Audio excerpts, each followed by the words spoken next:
दोस्तों नमस्कार। इस बार की 2024 की लोकसभा चुनाव में कांग्रेस को बार बार झटका ही झटका नजर दिखाई पड़ रहा है।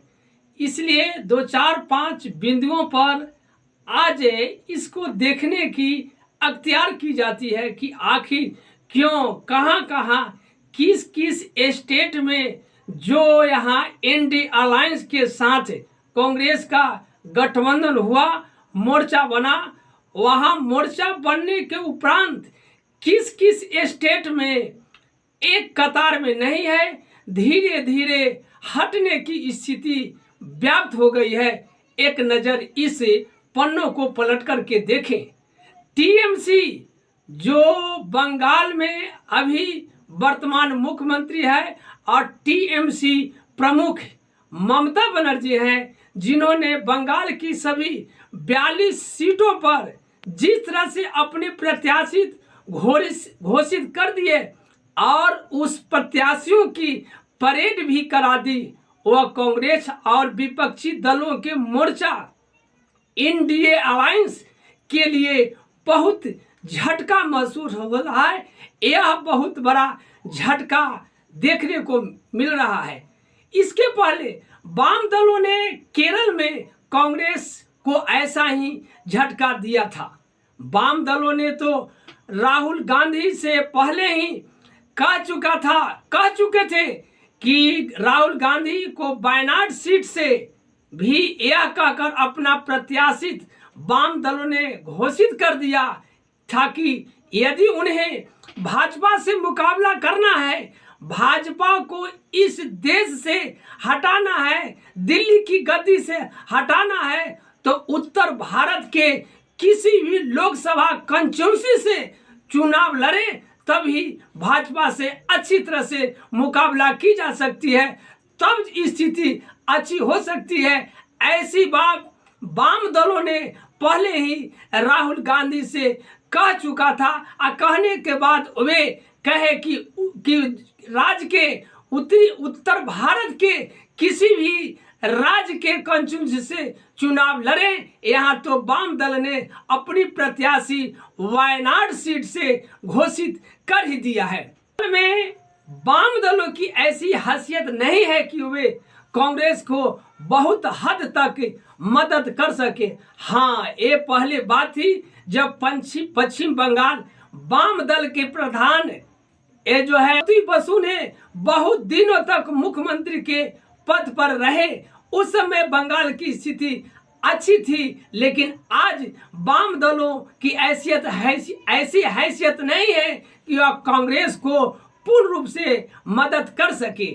आगे यह देखेंगे कि कांग्रेस का अभी उत्तर प्रदेश में सपा के साथ और दिल्ली के साथ कुछ अन्य राज्यों की चुनिंदा सीटों पर आम आदमी पार्टी से सहमति बन गई है, तालमेल हो सका है।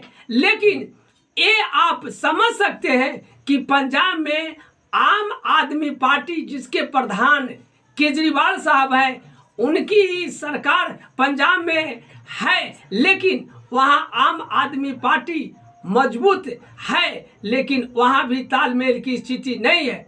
जम्मू कश्मीर में भी गठबंधन पूर्ण रूप से बिखर गया है। जम्मू कश्मीर में कांग्रेस के साथ तालमेल की स्थिति में वहां के क्षेत्रीय दल नहीं है।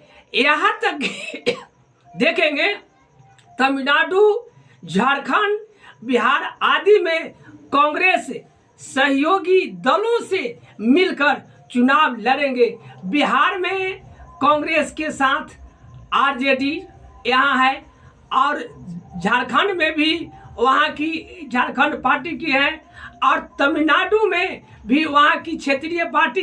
इन दलों से सहयोग लेकर कांग्रेस वहाँ चुनाव लड़ेगी, लेकिन वहाँ भी विशेष कामयाबी हासिल नहीं होगा। अब आगे इस पॉइंट को देखें, इस बिंदु पर आए कि महाराष्ट्र में शरद पवार, महाराष्ट्र में जब पार्टी विखंडन होगा, अजीत गुट और शरद पवार गुट, तो वो जो है एनसीपी दो खेमों में बट गया। एक शरद पवार की पार्टी, एक अजित पवार की पार्टी और उद्धव ठाकरे की शिवसेना, इन सबों से तालमेल बनते नजर आ रहे हैं, तालमेल होने की स्थिति है।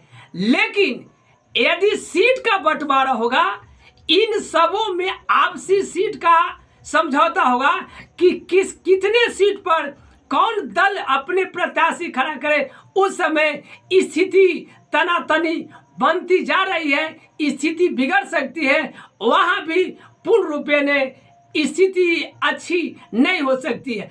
अब आगे देखें, कांग्रेस की जो आज स्थिति बिगड़ती जा रही है, इसमें एक बात और है कि कांग्रेस से बहुत से एमपी मेंबर्स जो होने वाले हैं, जो प्रत्याशी हैं, वो अलग थलग हो रहे हैं, कांग्रेस से निकल करके भारतीय जनता पार्टी में संलिप्त हो रहे हैं, मिल रहे हैं। बिहार के ही जो है एग्जाम्पल लिया जाए, और अन्य स्टेट के भी जो कि कांग्रेस छोड़ करके बीजेपी में सम्मिलित हो रहे हैं, यह स्थिति बनती जा रही है, कांग्रेस की होती है।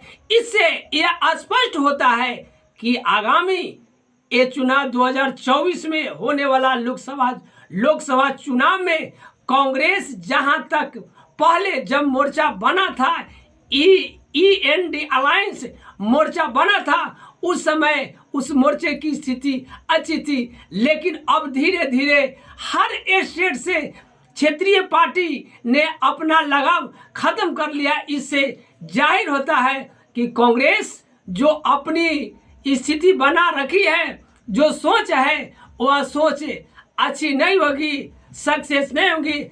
ऐसा यह अभी की वर्तमान स्थिति से नज़ारा देखने को मिलता है। बहुत बहुत शुक्रिया, बहुत बहुत शुक्रिया।